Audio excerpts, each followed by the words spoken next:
Hey family, so I'm just coming through with a dream that the Lord gave to me, and He told me to make a video about this. And I'm not gonna lie, I was like, for why? Like, for why? I don't really have nothing to say about it, but I'm gonna be obedient and I'm gonna just tell you guys what happened. So, this is actually about my earthly family.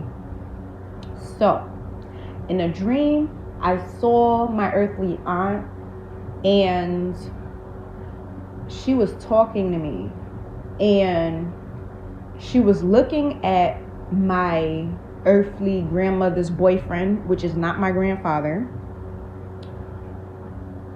She was looking at him differently and realizing certain things about him.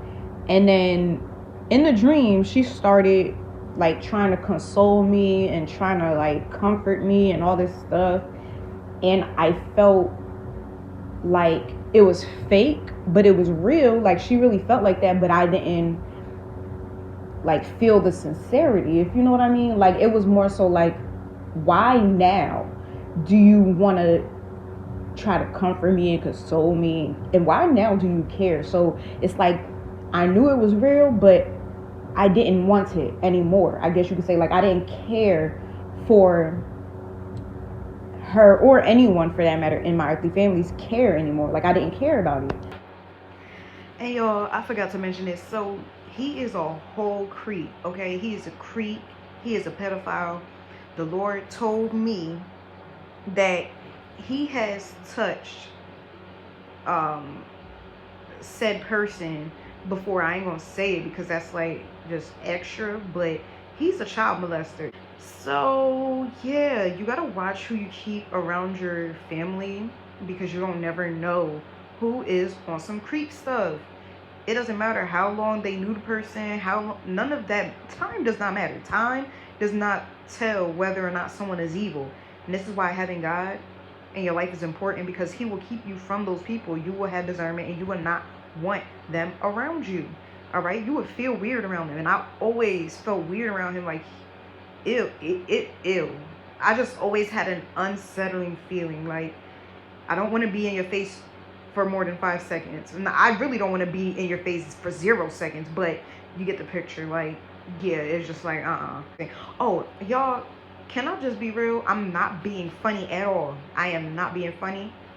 But y'all, it's like pedophiles all have the same look and they all dress the same. And I was saying this to the Lord. I'm like, yo, am I tripping? Every time I see a pedophile, I know it's a pedophile. Like, I can just say they're a pedophile, not even being judgmental, but it's like they all carry themselves a certain way. And I'm like, Lord, why do they all dress the same? Like, they wear the same plain t-shirt with the pocket, and then these jeans, these light jeans, straight leg.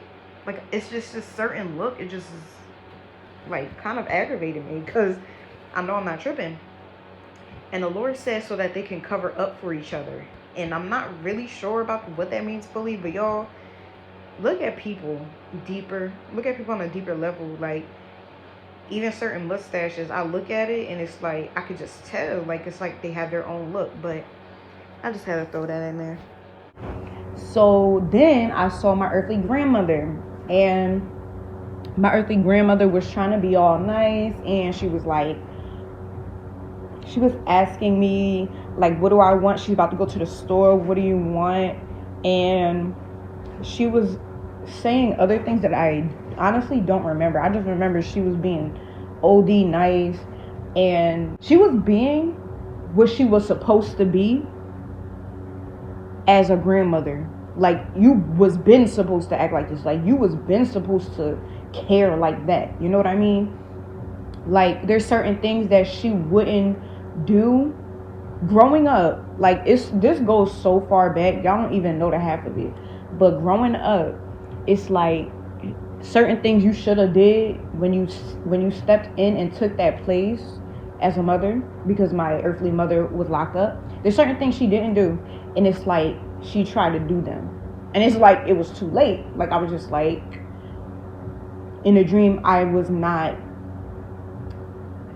I was very nonchalant about it. Let me just say that. It wasn't like I was happy. No, I was very nonchalant. Then I saw my earthly brother.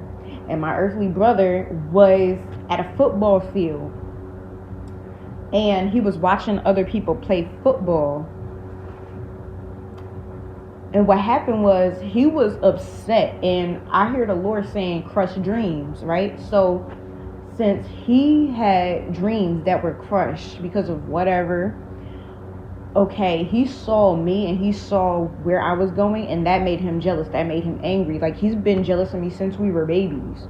That goes far back, like so far back. But what happened was, in the dream, he was looking at me, he was sad and he was regretful. And I remember him saying, like, I realize now, like, now my eyes are open to why I was so hateful. And it was because of jealousy. What else did I see? That was actually it. That's all I saw. And before I get into the meaning of that dream fully, I'm going to get into... Nope. That's not it. So, the Lord gave me another dream, and my earthly brother, he was like on some type of drugs. And I remember my earthly grandmother was not happy. She was mad. She was cursing him out and basically saying, like, you're just a drug addict. Like, you're nothing but a drug addict. And when I woke up from these dreams, the Lord said that your family misses you. This is what they said. This is what he said. They miss me. So now I'm going to get into Genesis.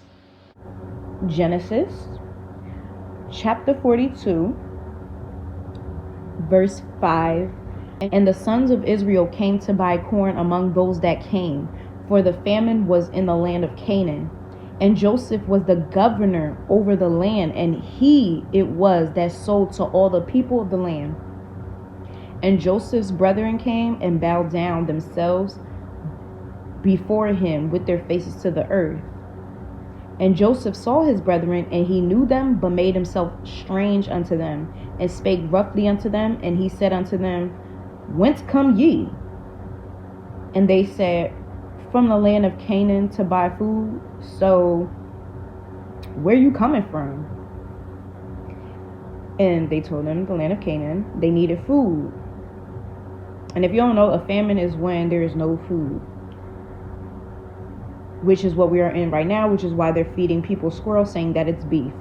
But anyway, and Joseph knew his brethren, but they knew him not. And Joseph remembered the dreams which he dreamed of them, and said unto them, Ye are spies, to see the nakedness of the land ye are come. And they said unto him, Nay, my lord, but to buy food are thy servants come. Okay, so the point of me sharing those verses is, if you don't know, read Genesis and read the story of Joseph and his brothers.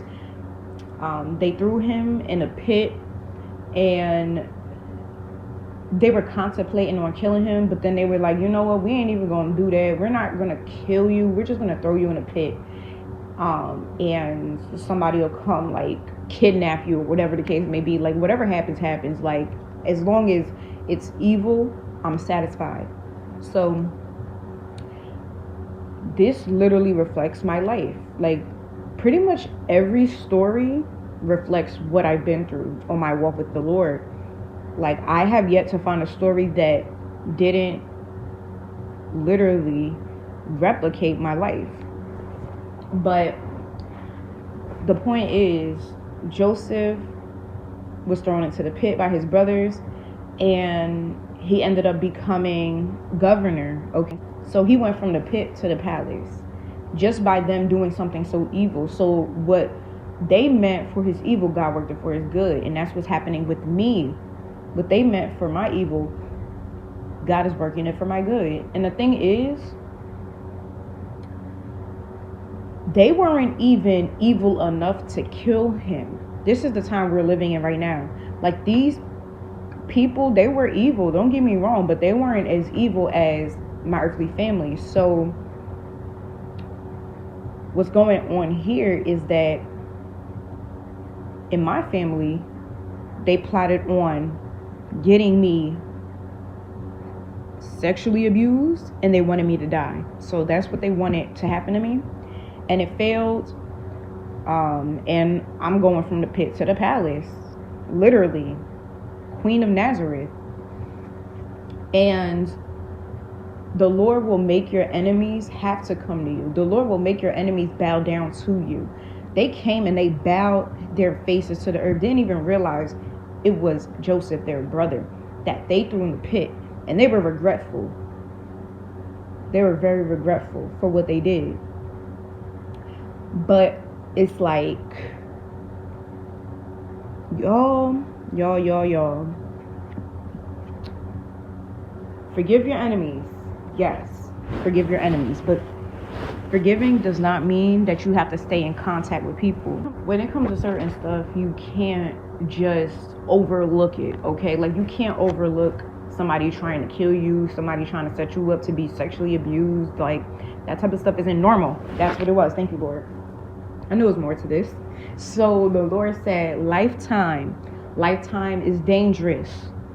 Y'all, I remember when I was in Jersey and the Lord started opening my eyes, I stopped wanting to watch certain things. Like, I was real big on shows about death, like Deadly Women. I loved Deadly Women. I loved Lifetime movies, even though some of them was like OD corny, but it was just like, I don't know, the suspense, I'm gonna watch it. So that's just what it was. But anyway, I stopped watching after a while because it was just like, all right, it's the same thing over and over. Death, somebody stalking, somebody dying, somebody like going to jail because of murder. It was just a lot of death going on. The Lord told me that Lifetime is dangerous. And these are shows that the women in my earthly family watch. So my earthly grandmother and my earthly mother, you know, they are so big on that. They watch it, they meditate on it, even as they are asleep, okay? Shows about death, Cold Case, all these different type of shows, you name it, if it was about death, they watch it. And so this just shows that the power of meditation is crazy. It caused them to be numb to death, to the point where they didn't care that someone in their family, okay, they didn't care that I was supposed to die. Like, supposedly, like I was supposed to die. That was supposed to be the plan. Fail. But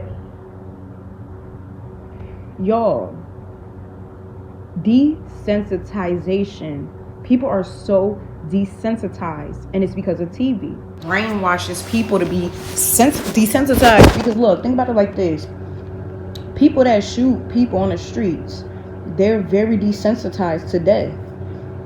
They either saw it a lot growing up or saw it a lot on TV. But it's like, yo, where does all of this really begin? Like, where do these ideas come from?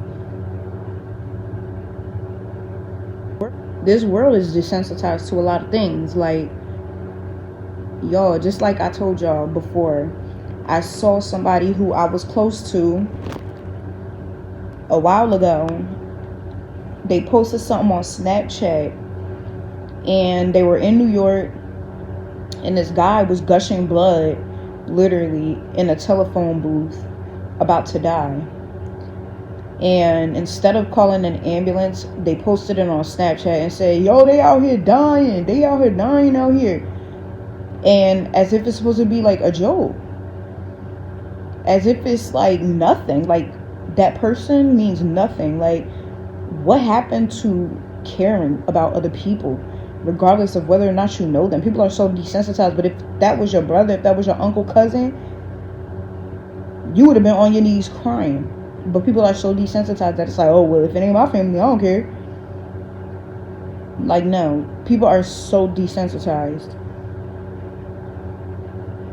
Like, even the smallest things, like, when I see certain stuff,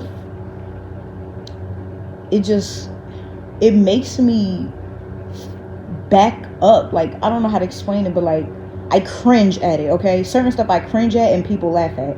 Certain stuff I cringe at and people just look at it with a straight face, and I'm just cringing. I'm over here cringing like, how are you just looking at this? And I don't know, y'all. It's just, y'all, watch what you watch. Literally, watch what you watch. Be mindful of what you're watching, because you don't know what you're doing. I don't watch TV at all, and that's exactly why I'm very much so different. I'm very much so not like anybody on this planet Earth. Very much so original, because when you don't spend all that time meditating on other people, you have time to meditate on yourself and who you are and who God is creating you and transforming you to be. But y'all, have a blessed day, week, month, and a year. Stay away from Lifetime and any other death type shows, because if the Lord's saying it's dangerous, it's dangerous. And think about it, something that the Lord's saying is dangerous, but the world is saying it's normal. Come on, like, there's something about this TV thing that gets to go. Oh, and the Lord was like, oh, well, guess what? He ain't saying it like that, but that's just how I'm saying it. Guess what? He said, on earth as it is in heaven. Like, he was saying that to me. Remember, it says, on earth as it is in heaven, right? And I was like, yeah. And he was like, there's no cameras in heaven. There's no phones in heaven. So, y'all, it's about to get real out here in these streets. But no, it's about to get real out here. And y'all, you just take that in for what it is. Okay? There's no phones in heaven. There's no cameras in heaven. People are about to go crazy when what's about to happen happens. So, yeah, y'all, have a blessed day, week, month, and a year.